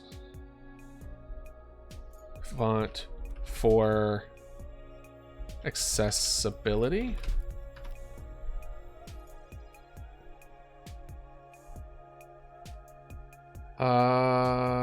Many standard widely available fonts score highly on web's accessibility. Only necessary. Some fonts and typefaces are easier to understand than others. Not all fonts have been designated with web accessibility in mind. Fonts are important. Of course, fonts are important. Of course they are. To achieve web accessibility and minimize confusion on websites, you should use as few fonts as possible across your website, but that rule doesn't help with picking the best font for web accessibility. It's not always obvious the fonts are accessible. Fortunately, accessibility standards like WCAG shine a light in which fonts provide the most inclusive website experience. Okay, so good news is that you don't need to invest in a specialist custom font to make a new website. Many standard widely available fonts score highly on the web accessibility. The most accessible are Tahoma, Calibri, Arial. Okay. Font color and contrast. Contrast. Why did I say it like that? Makes no sense. Okay. I guess like IE is an example, right? I believe IE is, God, what is it called? IE definition. It's like id est. Id est. That is. Like, it's essentially for example, right? EG is for example. It's not, I wouldn't say it's interchangeable, but most people do. So they're giving an example of sans serif, I believe. Sure, I'll shoot you a response once I'm done streaming. Do not worry. They should have an optional background to aid with low contrast situations, and I believe we did add that already. Text size options are necessary as well. We potentially are going to add it so that people can just choose their own fonts. Because fuck it, why not? Be careful with the color of your subtitles. Yeah. Speaker labels for subtitles. Players need to know who is speaking. I feel like we were planning on doing that anyway. Closed captions. Closed captions are sound visualization for all essential sounds. Yep. Enemy location and proximity. Don't need to worry about that. Stealth noise level indicators. Don't need to worry about that. Controller vibration. As far as I'm aware, I don't think there will be controller. I don't think there's really a need for it. I think if there's anything that's like gonna make this complicated is the idea of making this into a touchscreen kind of game. Because I think it certainly can be. I see no reason why it can't be a touchscreen game. Subtitles on by default, 100%. We're definitely. Not only is subtitles on by default, all the music and sound and like stuff like that is going to start at half. It's going to start at half the volume, so you don't get your ears blown out whenever you begin the game, because it just assumes to just max everything out. Options for the appearance of subtitles. Yep. Okay, so it doesn't really. What I kind of want is like, I want script. I want them to tell me like scripts for this instead of just telling me stuff. You know what I mean? Like, where's the coding? Give me an example of coding that would allow me to do this stuff. I'm pretty sure there are places for it. Despite these and other initiatives, the situation is far from perfect. Many game developers are still very much unaware of game accessibility. Developers who acknowledge the importance of game accessibility and want to use it in their designs often don't know how to do so. Games developed in research projects usually consist of small demos, proofs of concept, which lack the quality and replayability of mainstream games. This is also the case with games that have been developed by small companies and hobbyists. Hey! Not hobbyist, but like technically, well, I'm not technically a company. I'm an LLC, but I'm not a company. Knowledge about accessible game design that is gained in such projects often fails to get documented. In recent years, game accessibility has become a topic of increasing interest. Blah, blah, blah, blah, blah. All right. Growth of accessibility in video games. Game accessibility guidelines. Easy to implement, wide-reaching, apply to most all game mechanics. Let's look at the full list. Let's also zoom in a little because it was really small. All right, motor. Allow controls to be remapped. Ensure controls are as simple as possible. Ensure that all areas of the user interface can be accessed through the same input method as the gameplay. Yep. Include an option to adjust sensitivity of controls. Ensure interactive elements, virtual controls are large and well spaced. Include toggle slider for any haptics.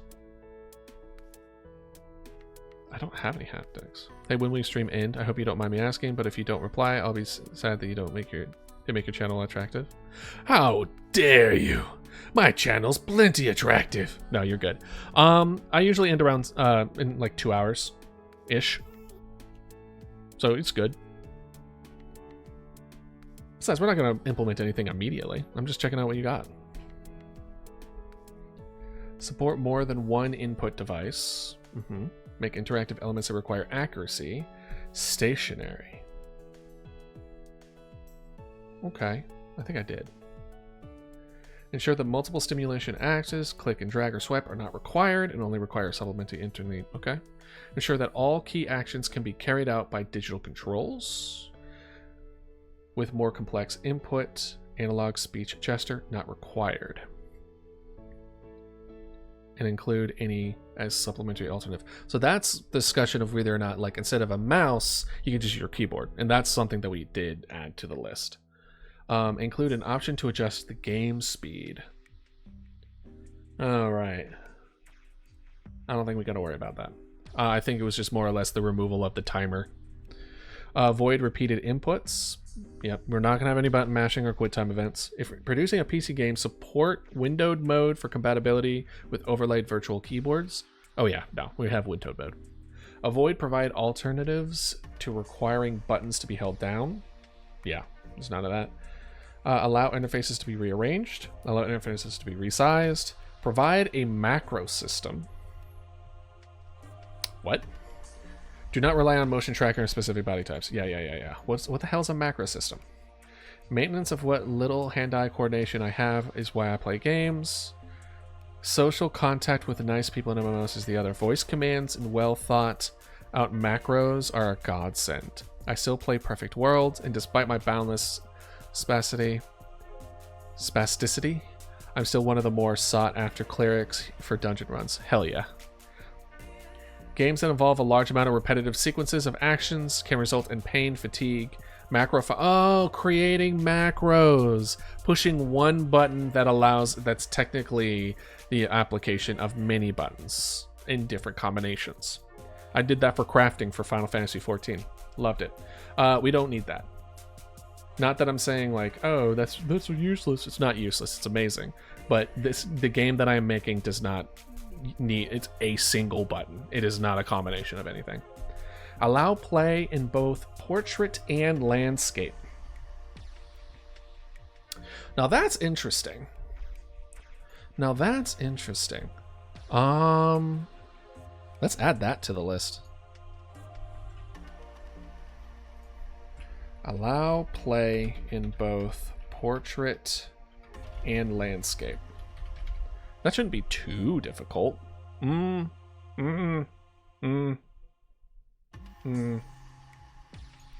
might be pretty difficult. Essentially, we have to have two different maps, maybe? Like, it would stretch in such a weird way. It would be weird. Do not make precise timing essential to gameplay. Offer alternatives. Actions that can be carried out while paused, or a skip mechanism. Yes. Yeah, that's fine. Include a cooldown period, post-acceptance delay of 0.5 seconds between inputs. What? What is this? Conditions such as Parkinson's, essential tremor, or cerebral palsy can reduce likelihood of defined single presses, with slippage or shakiness is common. This can result in unintended multiple presses, which can be a significant issue if interacting is already drawn out process. If aiming for elderly or my god, impaired players, including a simple cooldown period where no further input is recognized for a short period afterward.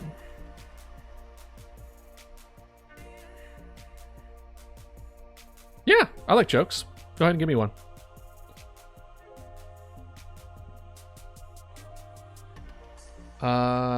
Let's see. Let's actually add this. I don't see why not. It's not crazy. Tom, I heard you finally got a job as a baker. How's it going? It's alright, but my boss told me I need to improve my bread making skills. Well, needless to say, you'll rise to the occasion. Oh no, dad jokes. Love it. Thank you. This is a good one. I also believe in Jerry.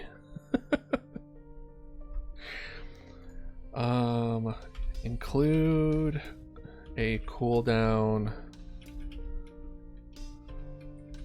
period of 0.5 seconds between inputs. That feels doable. Provide a very simple control scheme that are compatible with assistive technology devices such as switch or eye tracking. See, the idea of switch is fine. It's the eye tracking that I think would be cool as hell to implement, but I have no idea how I would be able to do about it. Like, I would need to take like someone's code. Like, how can I just do it? Like, hold the position over a certain amount of time, that's fine. However, these combinations, which are binary input as blink detectors or micro switches that map to buttons or key presses, being reliant on these technologies. Did I add this to it already? Selecting locations, add stimuli sonification or haptic. Ability to rearrange pin, reduce information. Ability to have the history of past actions, to be able to access them, modify resource management. Accessible through alternative means. We'll do look into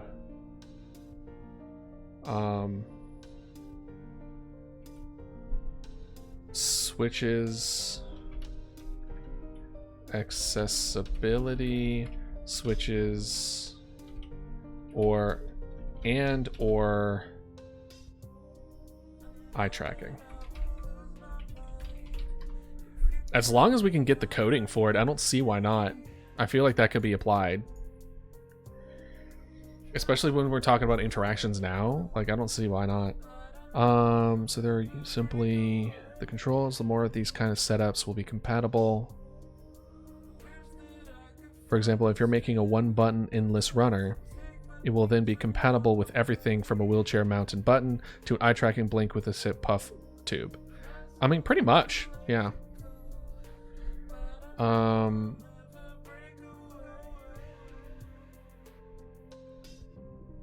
But we don't know how to do that, so we'll look into it.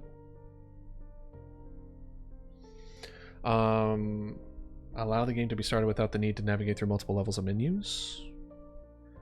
That's pretty straightforward. Use easily readable defaults, clear language, clear text formatting, tutorials. We talked about tutorials today. Allow players to progress through text prompts at their own pace. That I also feel like is obvious. Almost nothing is more frustrating than trying to read like the words that are coming out and then it skips to the next one and you're not finished. It's so frustrating. So I don't even need to add it to the list. It's what I was going to do anyway. Avoid flickering images and repetitive patterns. See, that one we might miss that one. I like the idea of like sudden just being like there's like a weird glitchiness going around. I like the idea of it. Include contextual in-game help, guidance, and tips. Indicate allow reminder of current objective. Controls. Includes a means of practicing without failure, such as practice level or a sandbox mode. Employ a simple, clear narrative structure. A long, overarching narrative provides summaries. Ensure no essential information is conveyed by text alone. Reinforce the visuals and or speech. Give clear indication that interactive elements are interactive.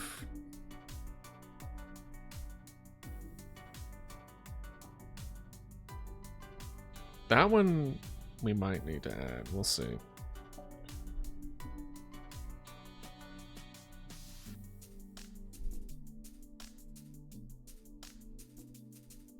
Provide an option to turn off, hide background movement. Support voice chat as well as text multiplayer. Provide gameplay thumbnails with game saves.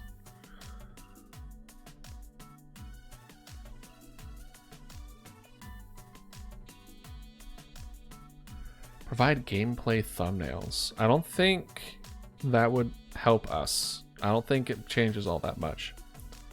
I want people to happy on the behave of my jokes. You know very well in the world of a lot of problems, people have started laughing, and I want to bring smiles to people's faces. That's awesome. That's great. That's a great aspiration to have.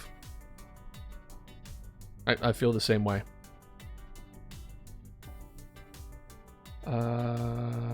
Separate volume controls for mutes or for effects, speech and background music. Ensure sound, music choices are key objects. Events are distinct from each other. That's just good sound design. Of course. Include an option to adjust the game speed. Provide a choice of text color, blah, blah, blah. Highlight important words. Include toggle sliders for any haptics. It was this up here that I wanted to take another look at. It's the reminder section. Should we have a reminder section?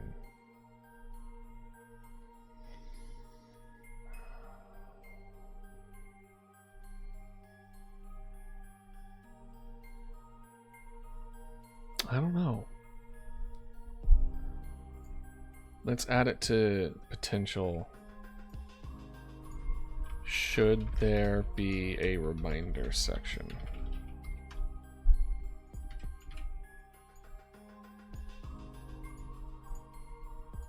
Okay. I'm not sure about that one. Provide an option to disable blood and gore. There is no blood and gore. Provide pre-recorded voiceovers for all texts, include menus and installer. We'll add that to the list. My voice will be all over that shit, I guess. Maybe provide pre-recorded voiceovers for all text, including menus and installers. Avoid any unexpected movement or events.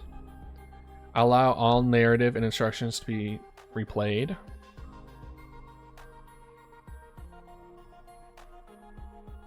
That's the whole history thing that we talked about before. Use symbol-based chat. Symbol-based chat? Offering supplementary means of communication allows players with no or low literacy a means to easily express themselves. Oh! Interesting. I never considered it that way before. Provide an option to turn off, hide all non-interactive elements. Alright, we'll add that there too.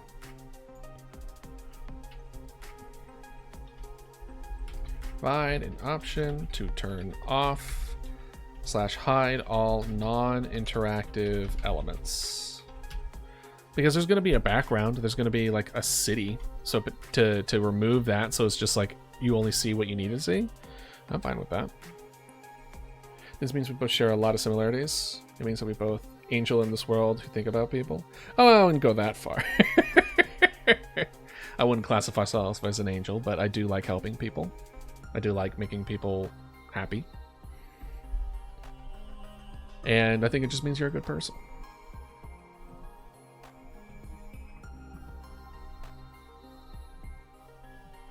And you know what? That's enough to just try. No.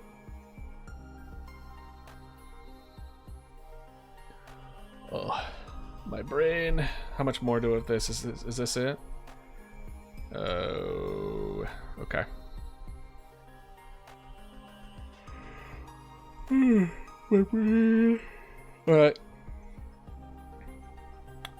5 minutes.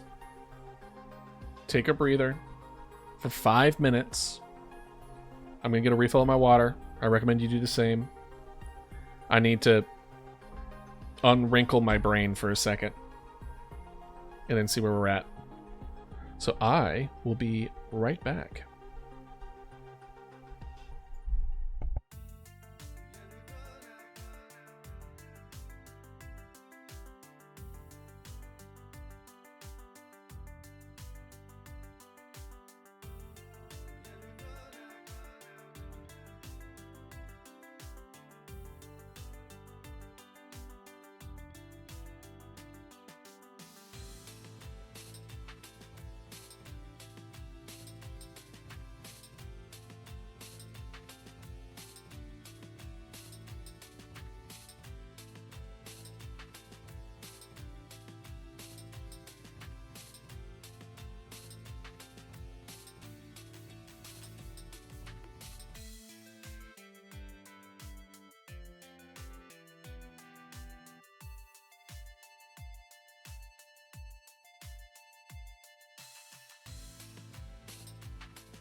I am back.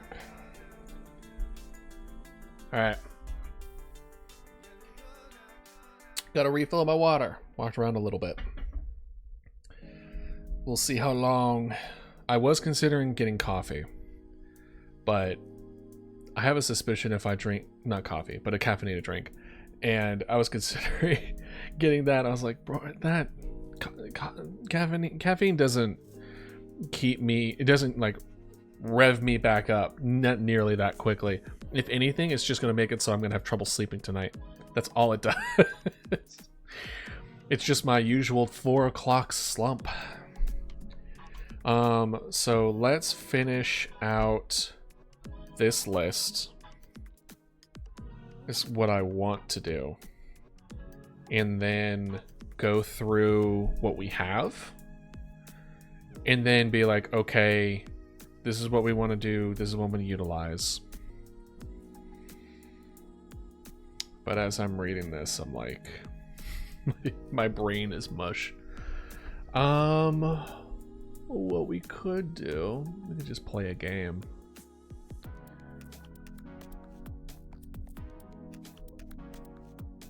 Mondays are always difficult when it comes to that kind of stuff. Let's see. What do we got? What do we got floating around? Let's see here. We could do Planet Crafter. I remember being excited for the drones yesterday.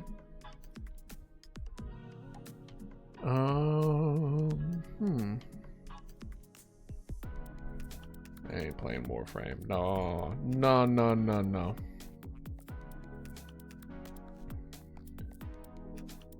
Wasn't there... There was one that's like... Yeah, MO Astray. Wasn't there an MO... Didn't MO Astray come up with a... MO Astray sequel?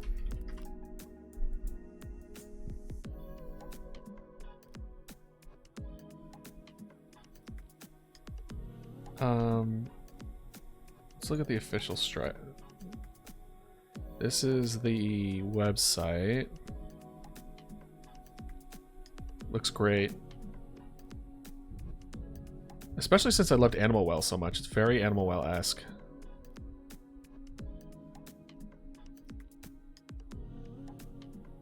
It looks great. Maybe MO...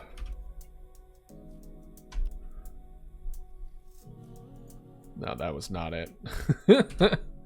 MO... Yeah, Stray. New game.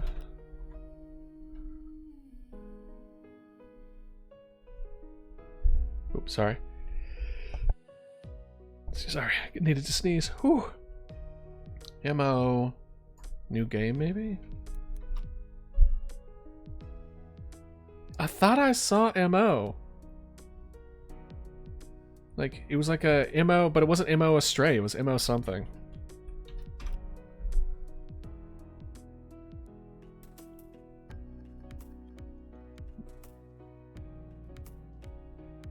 I bet there was like Moco or something, but that wasn't it. It was something else. Let's do MO Astray. Let's just do sequel again.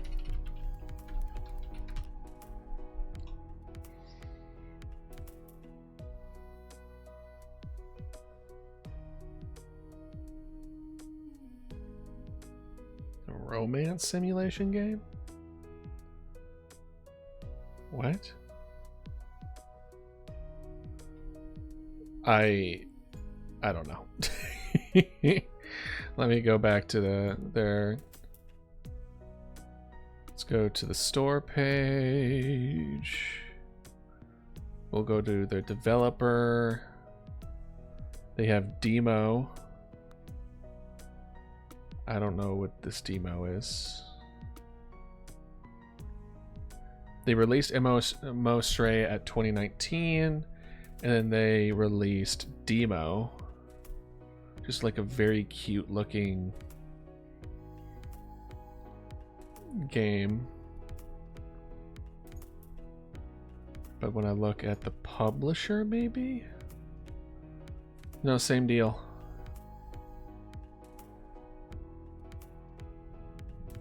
Nothing on the upcoming releases. Maybe I just imagined it. Yeah. Maybe I just imagined it. I could have sworn I saw MO Astray, but it wasn't Astray.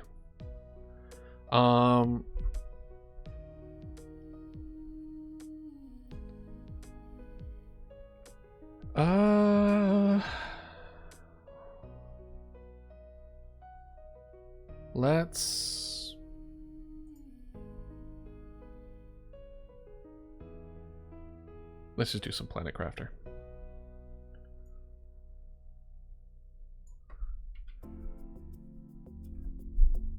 Let's see here. Let's go ahead and, because I know I've done this before, I'm just gonna go ahead and copy this title. The dodo takes a break with Planet Crafter.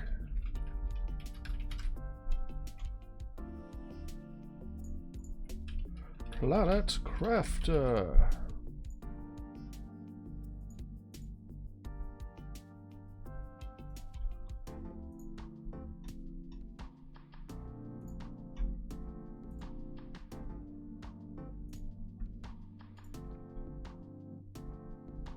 We're moving on over.